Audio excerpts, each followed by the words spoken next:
이제 10월이 벌써 되었습니다. 오늘도 말씀 앞에 함께 이 자리에 계신 모든 분들을 축복합니다.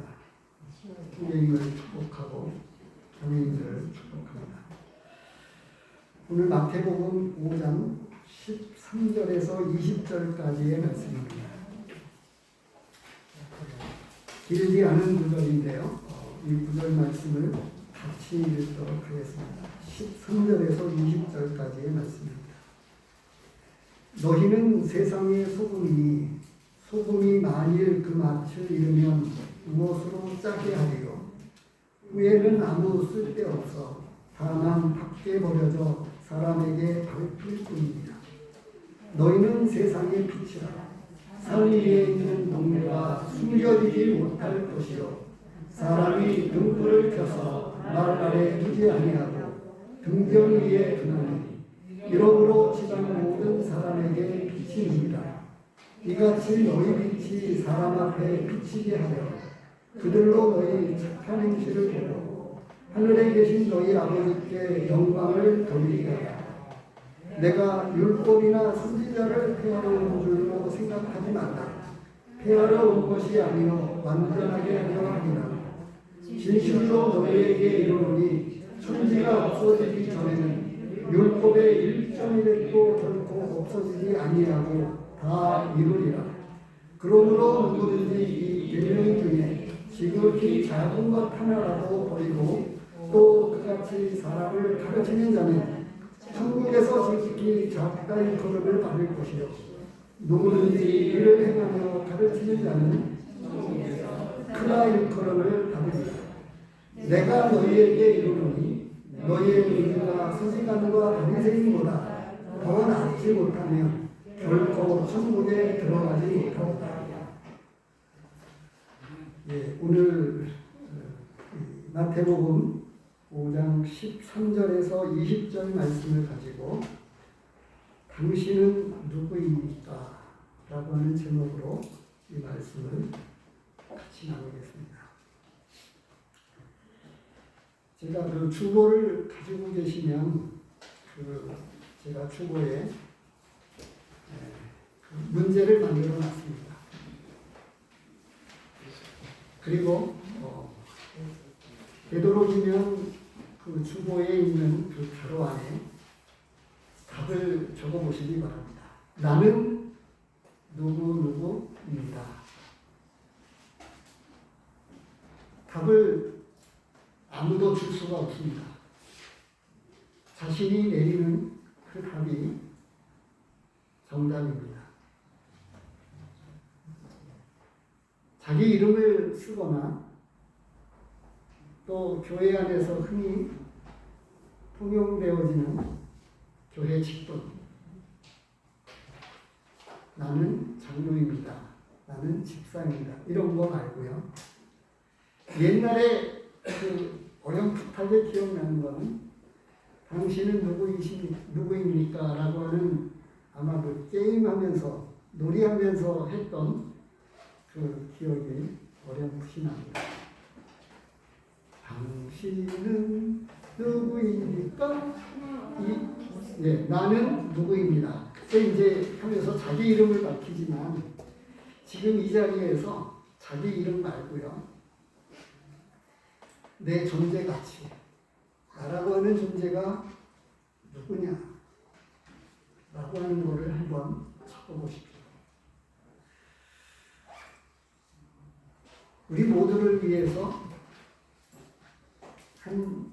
두세 사람이나 몇 사람이 이렇게 자기가 적어 놓은 거를 말씀해 주실 수 있는 분이 계시면 좋겠습니다.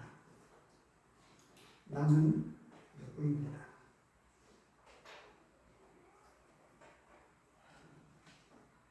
답을 해 주실 수 있는 분 계신가요? 정답도 없고 모범답안도 없습니다.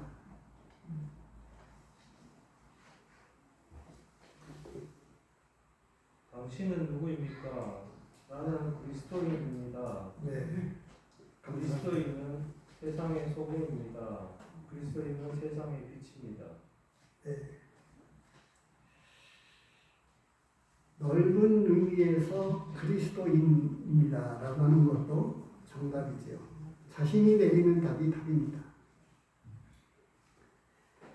그러면 나는 누구이냐에 따라서 언제나 그리스도인으로 살아야 합니다.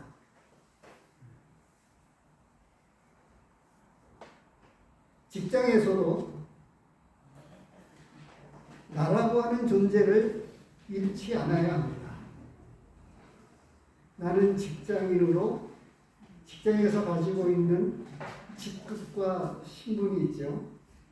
나는 직장에서 이 회사의 과장으로 존재하는 게 아니고 나는 직장에서 일을 하지만 그리스도인으로 살아갑니다. 이것을 잊지 않아야 합니다. 또 다르게 쓰신 분 있습니까?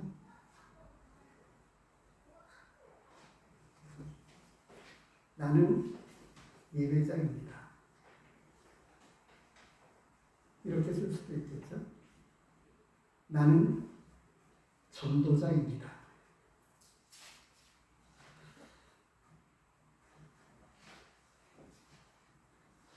당신은 누구입니까? 라고 하는 존재를 세상 사람들은 어떻게 자신의 존재를 이야기할 수 있을까요?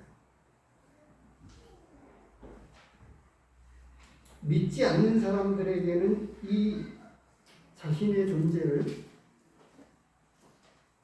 뭐라고 이야기할 수 없다는 생각이 듭니다. 제가 지나치게 억측하는 건지도 모르겠습니다. 어떻습니까? 믿지 않는 사람들은 자신의 존재를 어떻게 드러낼 수 있을까요? 오늘 본문은요, 팔복에 대한 결론이기도 합니다. 또 다르게 말씀을 드리면 팔복은 내면적인 것들을 이야기했습니다. 이제는 겉으로 드러난 겉면을 이야기합니다. 내면과 외면을 이야기하고 있는 것입니다. 앞에서 이야기한 건 내면적인 것들이고요. 겉으로 드러난 외적인 이 요소를 오늘 본문에서부터 말씀을 주고 있습니다. 20절까지 말씀해 주고 있는데 16절까지가 사실은 정확한 이야기인데요. 그런데 그 나머지 내용들을 총 요약한 것이 17절에서부터 20절로 이렇게 이야기할 수 있어서 같이 묶어서 13절에서부터 20절 말씀까지를 이렇게 묶었습니다. 당신은 누구입니까? 우리는 이 13절, 14절 말씀을 잘 알고 있습니다. 너희는 세상의 소금이다. 너희는 세상의 빛이다.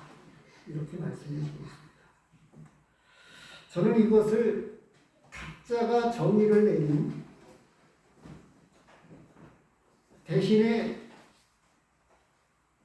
잊지 마시고요. 조금 전에 제가 그리스도인이라고 밝혀주신 우리 한 형제님 이야기를 그대로 제가 인용해서 말씀을 드렸는데요. 저는 이것을 넓은 의미에서 각자에게 그 자신이 적어놓은 그 명칭을 잊지 마시고요. 저는 모두를 위해서 이 내용을 사명자라고 말씀을 드리겠습니다. 사명자입니다. 왜냐하면 우리 예수님께서 믿는 사람에게 주신 존재의 의미, 존재의 목적을 말씀해 주셨기 때문입니다. 이것은 사명입니다. 첫 번째로 우리에게 말씀해 주시는데 너희는 세상의 소금이다 라고 말씀을 해주셨습니다. 앞에서 이야기한 팔복의 내면적인 것들은 다른 이야기로 이야기하면 첫 번째 복과 여덟 번째 복에서 이야기하고 있는 게 천국이 저희 것임이라고 하는 거예요. 천국을 소유한 사람들이라고 하는 겁니다. 천국을 소유한 사람들이기 때문에 천국을 소유한 사람들은 세상에 소금이어야 합니다. 왜 그렇죠? 이 세상은 썩어가고 있기 때문에 그렇습니다. 부패되어져 가고 있기 때문에 그렇습니다. 이 세상은 많은 사람들이 방황을 하고 있습니다. 자신의 존재가 누구인지도 모르는 채로 무엇을 위해서 살아야 하는지도 모르는 채로 살고 있습니다. 술 마시고 노래하고 춤을 춰봐도 어느 유행가 가사에 나오는 가사죠. 허망한 것뿐입니다. 그 무엇으로 채울 수 없습니다. 지난 시간에 하나님께서는 제 마음 가운데도 깊이 와닿도록 큰 울림을 주셨습니다. 그것은 잘 산다고 하는 것은 부자로 산다고 하는 것과 다르다고 하는 이 말씀이, 잘 산다고 하는 것은 바르게 산다라고 하는 말씀이 제 심령에 깊이 큰 울림이 되었습니다. 잘 사는 것, 사명을 가지고 있는 사람이 그 사명에 맞게끔 살았을 때에 사도 바울이 고백했다. 나의 달려갈 길을 마쳤다. 임무를 완수했다고 하는 이 고백이야말로 흔히 이야기하는, 세상 사람들은 다르게 이야기를 합니다만, 인간 승리입니다. 자신에게 주신 승리한 인생이라고 하는 거죠. 자신에게 굴복하지 아니하고 하나님께서 주신 사명, 하나님께서 주신 그것을 완수했다고 하는 고백이야말로 사람이 하나님 앞에서 할 수 있는 최고의 고백이 아닐까 하는 생각이 듭니다. 한 자매님하고 통화를 했습니다. 그리고 돌아가신, 먼저 앞에 가신 우리 형제님 이야기를 하시면서 그 질문을 제게 했습니다.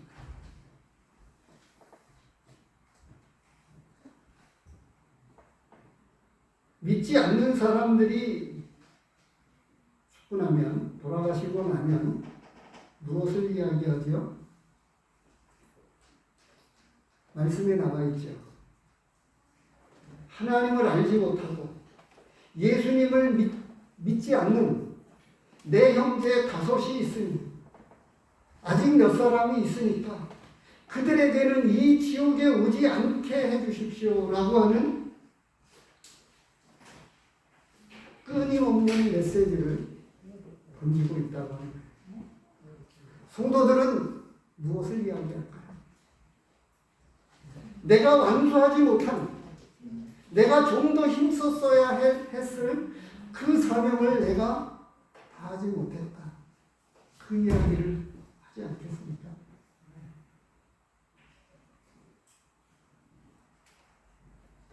유명한 어떤 그리스도인은 이대로 하나님을 배워야 한다는 말인가? 아직도 전도해야 될 영혼들에게 복음을 전하지 못했는데 이대로 하나님을 배워야 한다는 말인가? 하는 어떤 신앙 서적 가운데에 그 전기의 어떤 앞선 믿음의 삶을 살았던 분의 임종시에 남겼던 그 고백의 내용을 본 적이 있습니다. 우리의 삶은 그렇게 긴 것도 아닙니다. 물론 짧은 것도 아닙니다. 말씀에서 내면적인 것들에 대한 이 총체적인 것들을 가지고 천국을 소유한 사람들, 너희는 세상의 소금이다 라고 말씀을 해주고 있어요. 그런데요, 이 소금이 하는 역할이 있죠. 무엇이죠? 맛을 내는 것, 부패를 방지하는 것. 근데 본문에서는 소금이 맛을 낸다고 이야기하고 있습니다. 맛을 내는 것.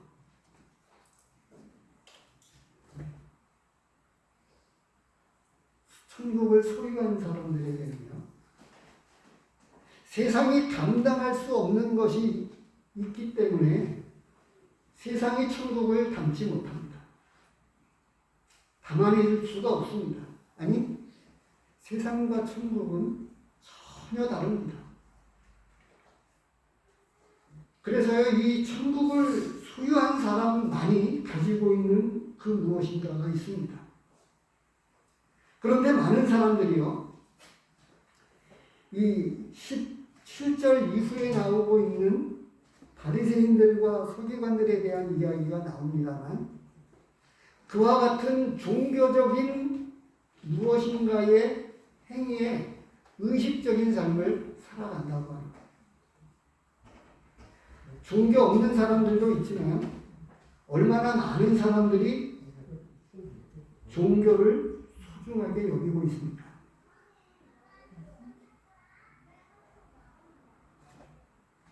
그런데 천국을 소유한 사람들도 자신의 사명을 잊어버리면요, 그냥 하루를 살아갑니다. 그래서 남들이 볼 때는 저 사람이 무엇을 하는 사람인지 알지 못하는 채로 있다고 하는 거예요.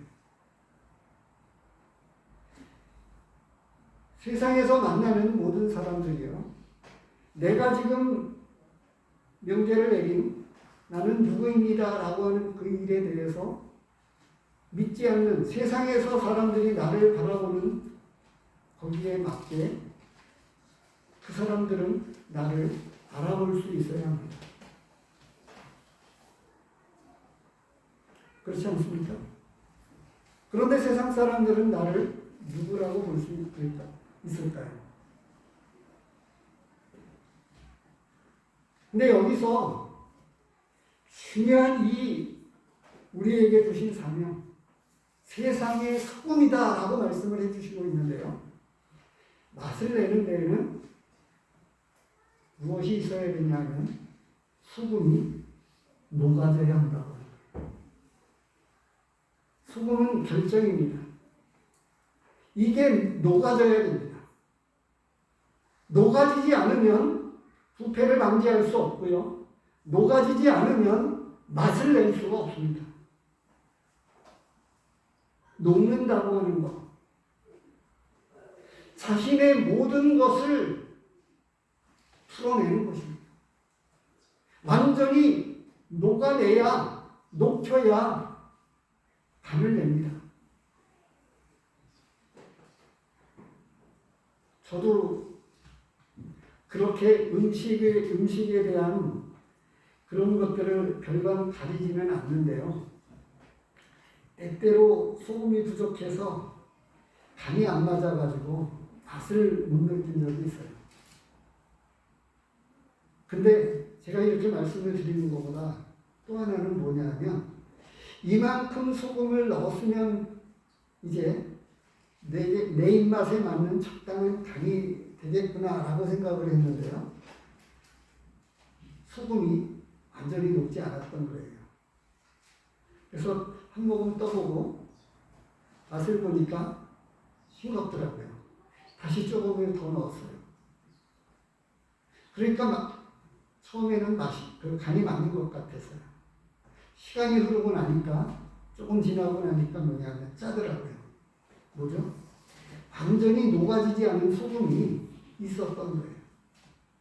그 시간이 경과되고 나니까 완전히 녹고 나니까 처음에 간이 맞았다고 하는 그 간이 아닌 거예요. 짜다고 하는 것이었죠.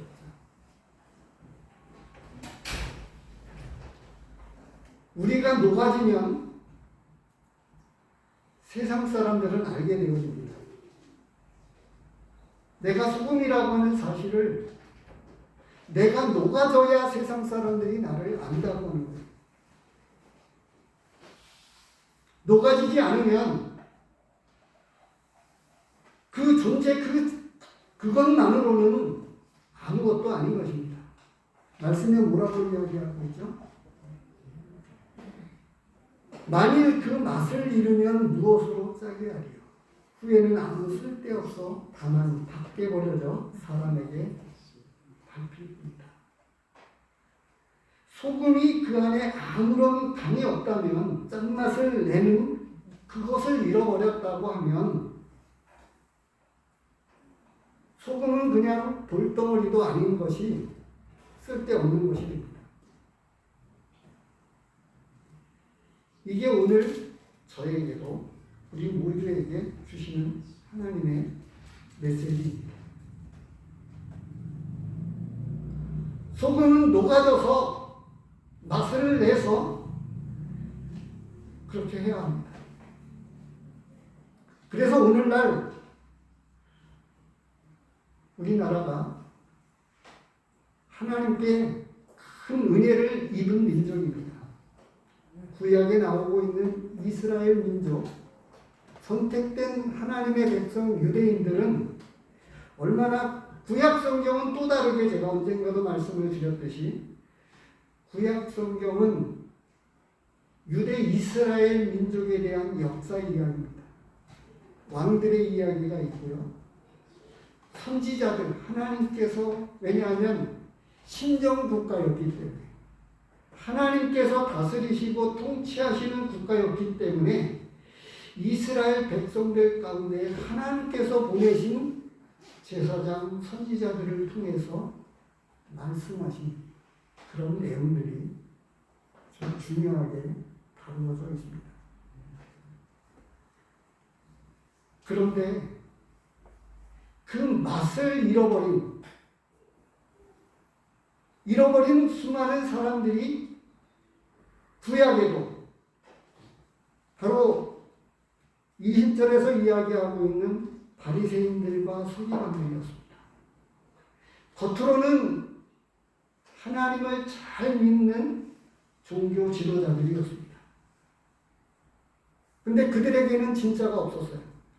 겉으로는 아름답게 포장되어 있었는데 진짜가 아니었습니다. 우리는 또 어떨까요? 예배는 드리지만 실질적 삶 가운데서 예배가 없다면 우리가 잘 아는 말씀 16절입니다. 16절은 뭐라고 이야기하고 있죠? 이같이 너희 빛이 사람 앞에 비치게 하여 그들로 너희 착한 행실을 보고 라고 말씀하셨습니다.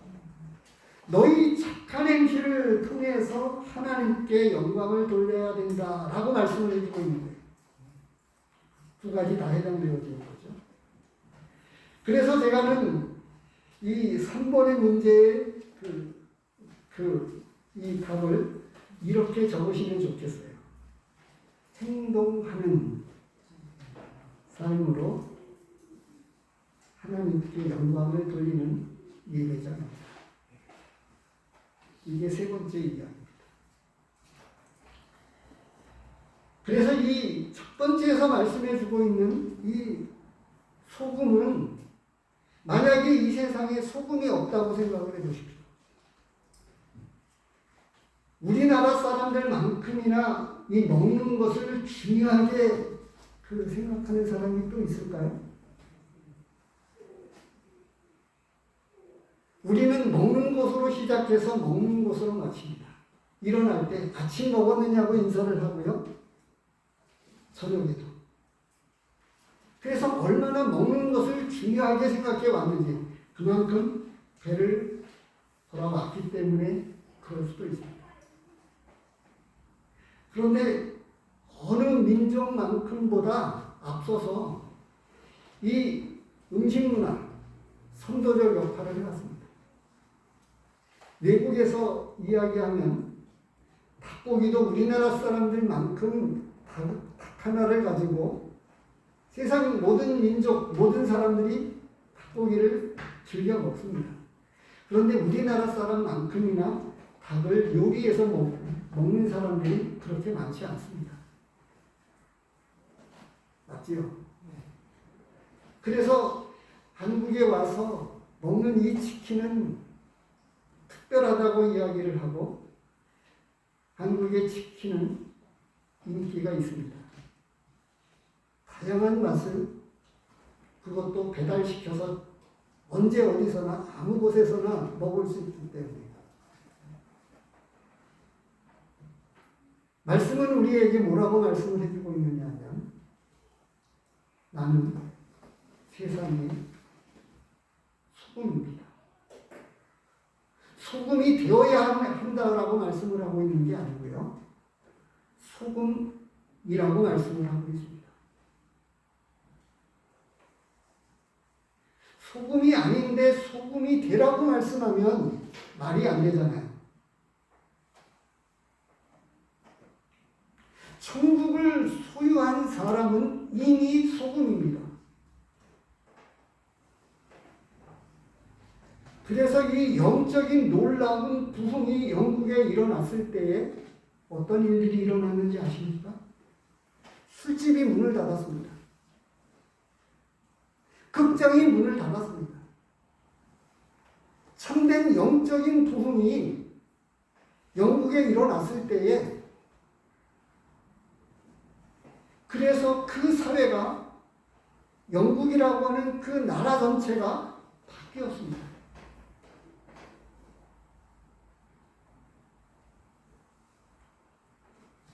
이게 역사 가운데 내려오는 이야기입니다.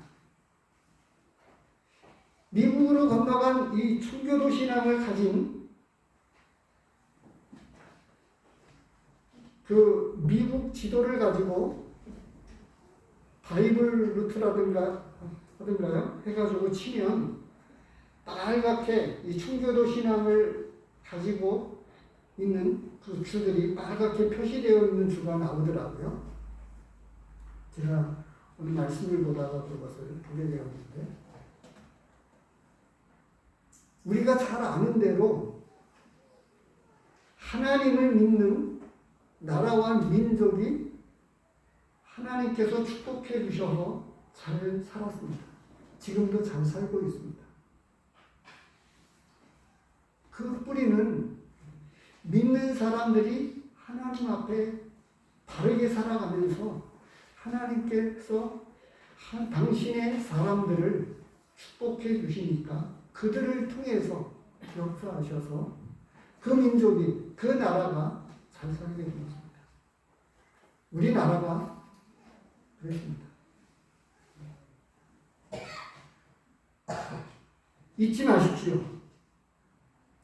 나는 세상에 소금이 되어야 하는 게 아니고 이미 소금인데 맛을 잃어버리고 나를 녹여가지고 맛을 내야 하는데 나를 녹여가지고 독배를 방지해야 하는데 그것을 하지 않으면 쓸모 없어지게 되어진다고 하는 사실입니다. 두 번째로는 사명자는 세상의 소금이고요. 사명자는 세상의 빛이라고 하는 것입니다.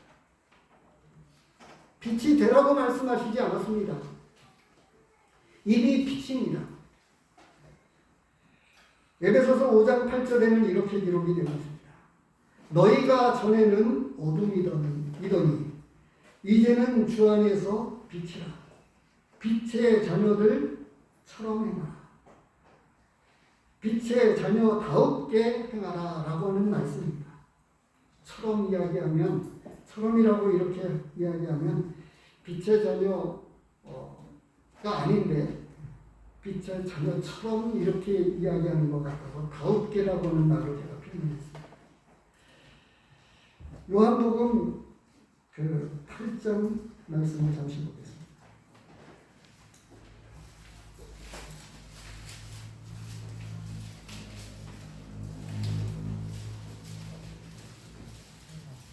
(12절을) 같이 한 목소리로 읽겠습니다. 8장 12절, 요한복음 8장 12절 시작. 예수께서 또 말씀하여 이르시되 나는 세상의 빛이니 나를 따르는 자는 어둠에 다니지 아니하고 생명의 빛을 얻으리라.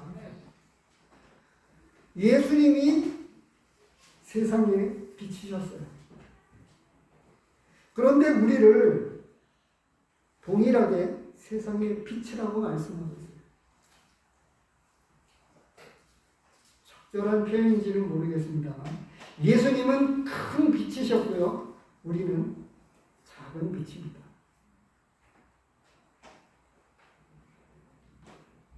이 빛이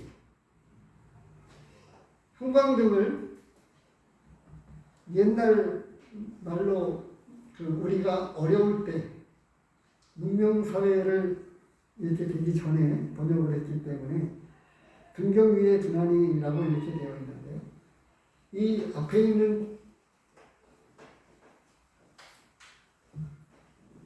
등을 바닥에다가 두는 경우는 아마 분위기를 내기 위한 그런 등 이외에는 이 등을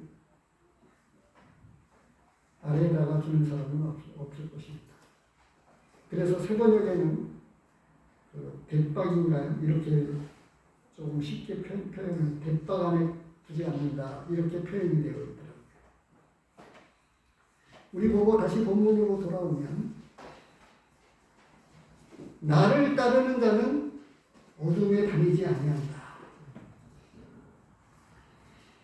이 세상에서 빛으로 보여질 수 있는 그런 것들이 있다면 뭐가 있을까요? 세상에서 찾아볼 수 있는 빛. 아마도 다른 사람을 위해서 살아가기, 대신 희생이 된 이런 사람들을 제외하고는 세상에서 들려오는 모든 것이 어두운 것입니다. 슬픈 것입니다. 여러 말씀을 찾아볼 수 있겠습니다만 이 세상은 어둠 가운데 처해 있습니다. 유일하게 빛이라고 이야기할 수 있는 존재는 예수님이고요. 그 다음에 예수님 안에 들어와 있는 사람, 천국을 진짜 소유한 사람들이 또 빛이 되는 거예요. 근데 이 빛이 그 역할을 다하지 못해서 무엇이죠? 이 빛을 꽁꽁 숨겨가지고 빛의 존재를 세상 가운데 비춰주지 않음으로써 어떻게 되죠? 이걸 말씀에서 표현하는 대로 이야기하면요. 다른 사람은 나를 통해서 보아야 할 이 빛을 통해서 보아야 할 생명의 길을 찾지 못하는 거예요. 그래서 빛값을 찾겠다. 이렇게 말씀을 하셨습니다. 사도 바울은 모든 사람의 빛값에 대해서 나는 깨끗하다. 이렇게 말씀을 하셨습니다. 왜냐하면 어두운 가운데 살다가 어두운 가운데 들어가게 되는 그 어두움을 바깥 어두운데 매우 쫓긴다. 이 지옥을 이야기하고 있는데요. 그들은 우리를 통해서 이 빛을 통해서 생명의 길을 찾을 수 있어야 되는데 우리가 그 사명을 다하지 못했기 때문에 그렇게 된다고 말씀하고 있습니다. 한 구절 한 구절 이 빛에 대해서 소금에 대해서 말씀을 드리고 싶지만 시간이 그렇게 많지 않기 때문에 또 넘어갈 수밖에 없습니다. 기억해야 합니다. 우리는 사명자인데요. 사명자인 나는 세상의 소금입니다. 사명자인 나는 세상의 빛입니다. 다른 사람들에게 내가 머무는 그곳을 비춰야 합니다. 그래서 그 어둠을 밝혀야 됩니다. 우리가 그런 존재로 살아가지 않아서 이 세상은 더 어두워져 갑니다. 우리나라 역사 가운데 짧은 20, 30년간의 그 기간을 놓고 보면요. 나이 많으신 우리 어르신 노송도님들이 계십니다만 고립고개가 있던 그때로부터 지금 현재의 시점까지 얼마나 많은 사람들이 병들고 굶고 아픔이 많았기 때문에 미신을 찾다가 선교사들이 와서 이 하나님의 말씀을 전해주게 되니까 얼마나 많은 사람들이 교회를 나가게 되었는지 모릅니다.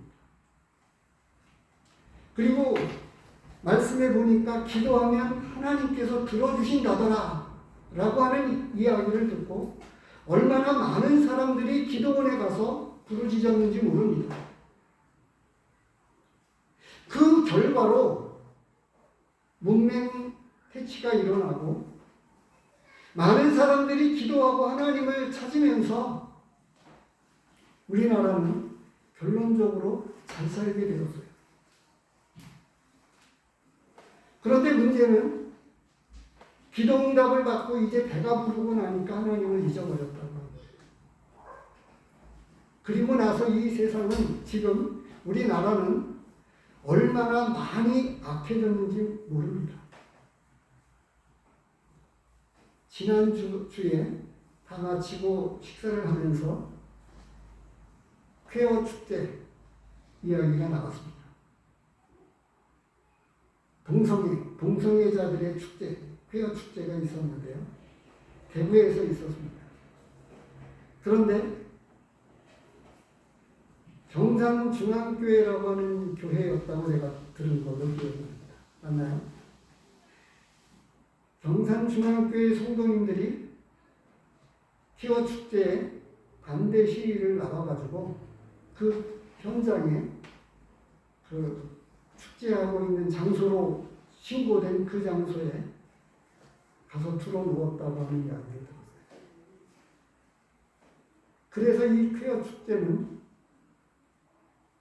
제대로 이루어지지 못했다고 들었습니다.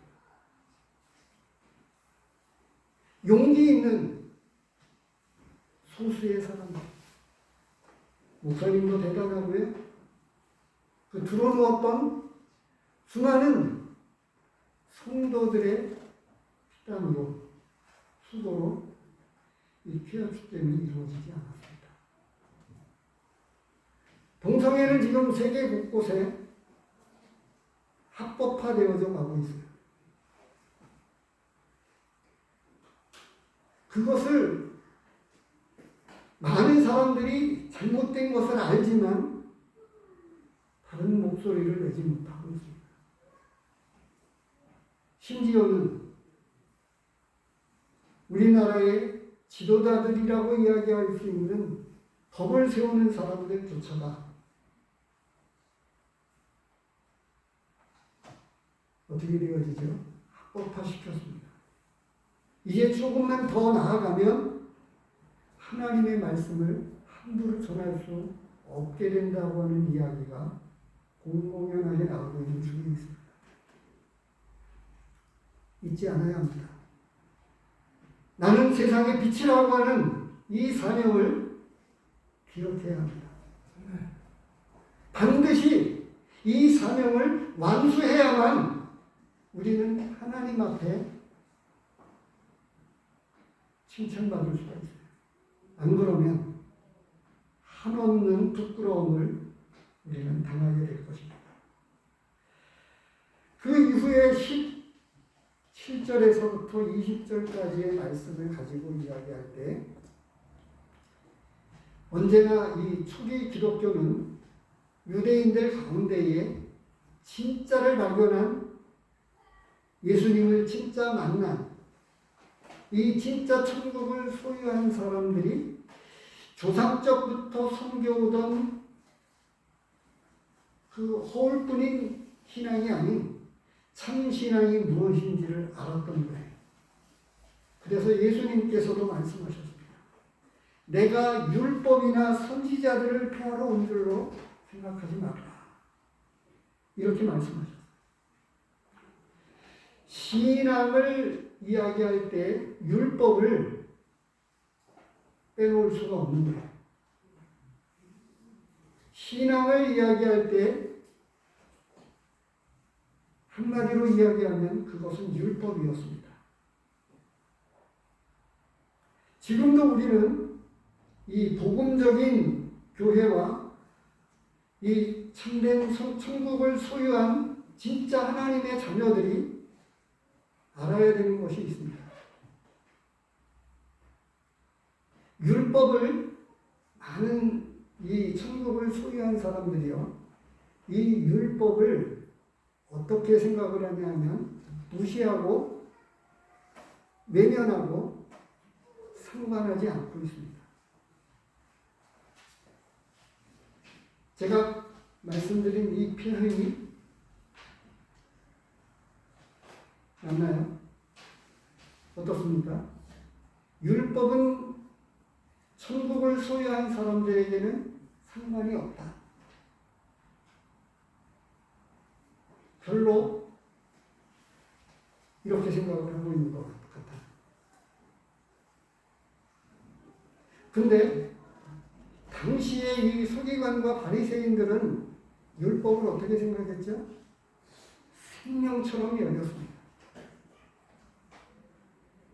예수님은 율법을 뭐라고 하셨죠? 예수님이 해석해 준 이 율법은 무엇이었습니까? 하나님 사랑과 이웃 사랑이라고 말씀하셨어요. 그래서 이 율법에 대해서 7장, 8장, 7장은 율법을 이야기하고 있고 8장은 은혜를 이야기한다고 표현할 수 있습니다. 그런데 그 전에 율법에 관해서 로마서 2장을 보십니다.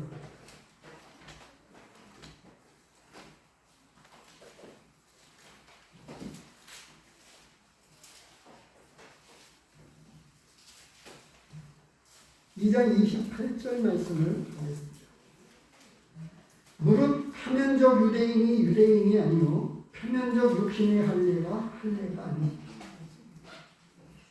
이 율법에 관해서 이 처음서부터 이 로마서 서두에는 율법에 관한 이야기를 하면서 복음을 이야기하고 있습니다.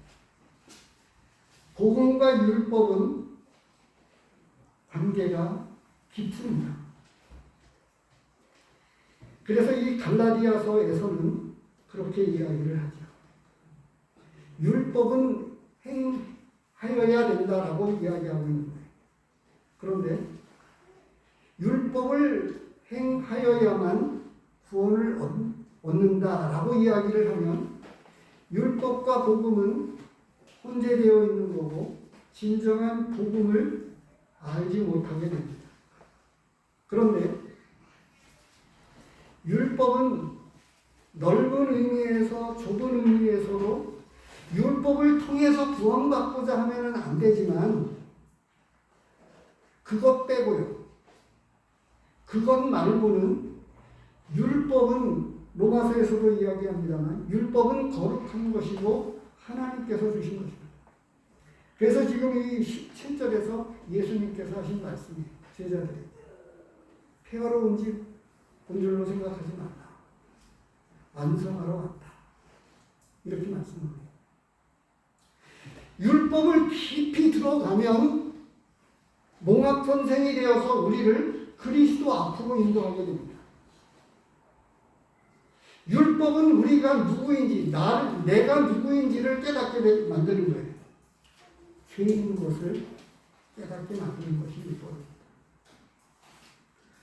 오늘도 이 예배 시간에 이 성찬 예식 가운데에 시편 1편 말씀을 우리가 보았는데요. 그런데 2절에 뭐라고 되어 있죠? 복 있는 사람은 오직 여호와의 율법을 즐거워하여 그의 율법을 주야로 묵상하는 자로다 라고 말씀을 하고 있습니다. 율법의 또 다른 측면을 넓게 이야기할 때 하나님의 말씀으로 비춰지는 말씀을 이 율법이라고 하는 단어 가운데 많이 언급이 되고 있어요. 근데 특정 부분에 대해서 이야기할 때 율법을 통해서 구원받고자 하면 그것은 복음이 이야기해주고 있는, 그리고 진정한 그 율법이 가르쳐주는 그것과는 다르게 나아가는 거지만, 그러나 율법은 우리에게 많은 것들을 가르쳐줍니다. 그래서 이 16절에서 이야기하고 있는 것을 사실은 이 율법을 통해서 다시 한번 언급하는 거예요. 그런데 이 20절 말씀을 가지고 이야기할 때, 그리고 뭐라고 말씀하고 있죠? 19절에서도 그러므로 누구든지 이 계명 중에 지극히 작은 것 하나라도 버리고 또 그같이 사람을 가르치는 자는 천국에서 지극히 작다 일컬음을 받는다. 이렇게 말씀해 주고 있습니다. 그러면 이 앞에 나오고 있는 17절, 18절, 19절 말씀을 통해서 놓고 보면 율법은 복음을 통해서 천국을 진짜 소유한 사람들이 외면하거나 상관이 없게 여겨야 되는가? 아닙니다. 우리는 많은 경우에 그렇게 오해를 하기도 합니다. 내가 너희에게 20절 말씀입니다. 본문 가운데 있는 20절 본문입니다. 내가 너희에게 이르노니 너희 의가 서기관과 바리새인보다 더 낫지 못하면 결코 천국에 들어가지 못하리라 라고 하는 이 말씀을, 너희의 의가 라고 하는 부분을 예수님이 입혀주신 칭의, 하나님께서 우리에게 주신 칭의로 신분적인 것들만 이렇게 생각하는 경향이 있는데요. 그렇지 않습니다. 이 말씀은 바리새인들과 서기관들이 뭐죠? 진짜를 잃어버렸습니다. 율법은 여러 많은 말씀을 이야기해 주는데 진짜는 빠져있고 겉으로만. 그러니까 바리새인들, 서기관들이 높은 데서 대접받고 인사받고 거룩한 사람으로 비춰지는 종교적인 사람들로만 나타나지 그 안에는 진짜가 없었어요. 그래서 조금 전에 로마서 2장 말씀이 표면적 유대인이 아니다. 진짜가 아니다라고 하는 거죠. 진짜 천국을 소유한 사람들은 그런 겉모양만 포장되어진 종교인의 삶을 사는 게 아니고, 우리 주변에도 많이 볼 수 있고요. 우리 가운데도 있을 수 있습니다. 주일날 예배를 드리지만 말씀과 상관없이 살고, 교회는 다니는데 그 가운데서 빛을 볼 수 없고 맛을 낼 수 없는, 기능을 상실해버린, 그래서 진짜인가 아닌가라고 다른 사람들이 제3자가 볼 때에 정말 저 사람은 진짜야, 바르게 산다라고 하는 것, 잘 산다고 하는 건 바르게 산다라고 하는 말씀이, 이 말씀을 생각을 하면서도 더 생각이 났는데, 이 16절 말씀은 또 다르게 표현된 20절 말씀이라고. 20절 말씀이 또 다르게 표현되어진 말씀이라고 저는 보여집니다. 행동하는 삶, 행동하는 신앙을 통해서 겉모양만 포장되어 있는 종교인이 아니라 진짜 천국을 소유한 사람답게 살아가게 됩니다. 그 내면에 들어가면 어떤 거죠? 팔목에서 이야기하는 애통하고 가난하고 이런 사람들입니다. 언제 구원받았죠? 내가 진짜 죄인인 것을 깨달았을 때 하나님 제발 나를 구원해 주십시오. 살려주십시오. 라고 심령이 가난하게 될 때에 예수님께서 찾아오십니다.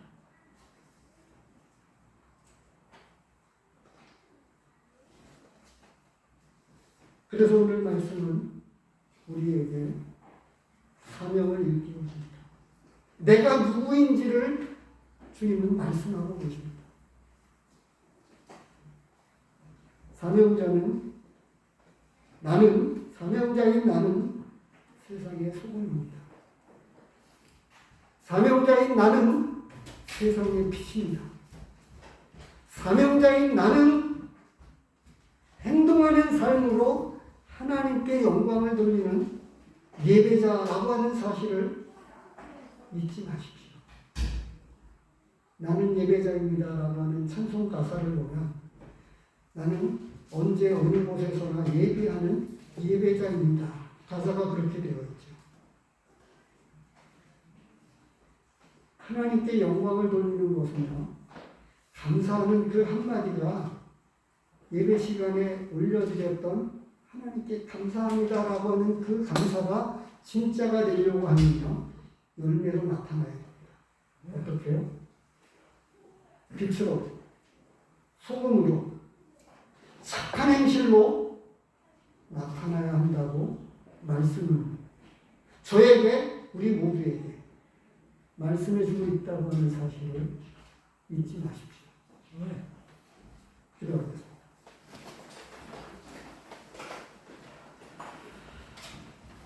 아버지 하나님,